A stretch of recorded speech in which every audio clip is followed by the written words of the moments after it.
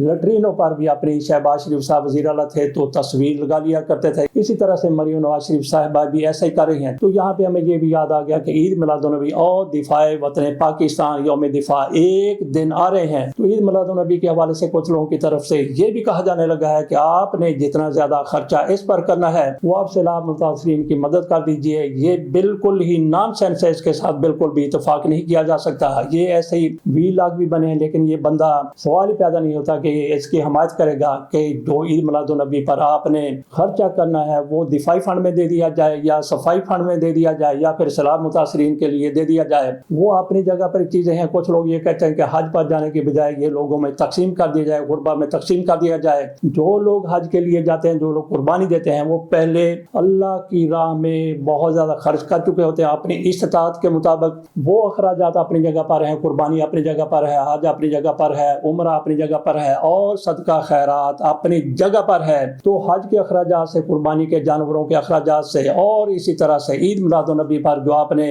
اخراجات کرنے ہیں ان کو روک کر آپ کس طرح سے کہہ سکتے ہیں کہ کوئی خدمت خلق کر دی جائے؟ خدمت خلق سے کوئی بندہ اختلاف نہیں کر سکتا، لیکن وہ الگ معاملہ ہے اور یہ الگ معاملہ ہے. تو کالا باغ ڈیم کے حوالے سے کتنی زیادہ تکلیف ہو رہی ہے. کل اسد کیسر کی طرف سے بیان آیا تھا کہ کالا باغ ڈیم کے حوالے سے علی امین گڈاپور جو کہہ رہے ہیں وہ پالیسی ہماری نہیں. اسی طرح سے سلمان اکرم راجہ کی طرف سے بھی آج کہہ دیا گیا کہ یہ ان کا ذاتی خیال ہو سکتا ہے، یہ تحریک انصاف کی پالیسی نہیں. اور پھر کنڈی صاحب بھی، انہوں نے بھی کنڈلی مار لی ہے، ان کی طرف سے بھی یہ کہا گیا ہے کہ علی امین گڈاپور وضاحت کریں کہ انہوں نے یہ کیوں بیان دیا ہے. علی امین گڈاپور کی طرف سے یہ نہیں کہا گیا کہ کالا باغ ڈیم بنا دیا جائے. اگر وہ کہہ دیتے تو ہم ان کے ساتھ کھڑے ہوتے، بہت سے لوگ ان کے ساتھ کھڑے ہوتے. انہوں نے محض یہ کہا تھا کہ اس پر اتفاق کے رائے ہونا چاہیے، سب کو اس پر متفق ہونا چاہیے، آئیں بیٹھیں اس پر ڈسکس کریں، اس پر بات کریں، کیونکہ کالا باغ ڈیم اگر ہوتا تو اتنی زیادہ تباہی نہ ہوتی. لیکن اس پر علی امین گڈاپور کے اس بیان پر بہت سے لوگوں کی دم کو آگ لگ گئی ہے، اور ان میں ایک فیصل کریم کنڈی صاحب بھی ہیں.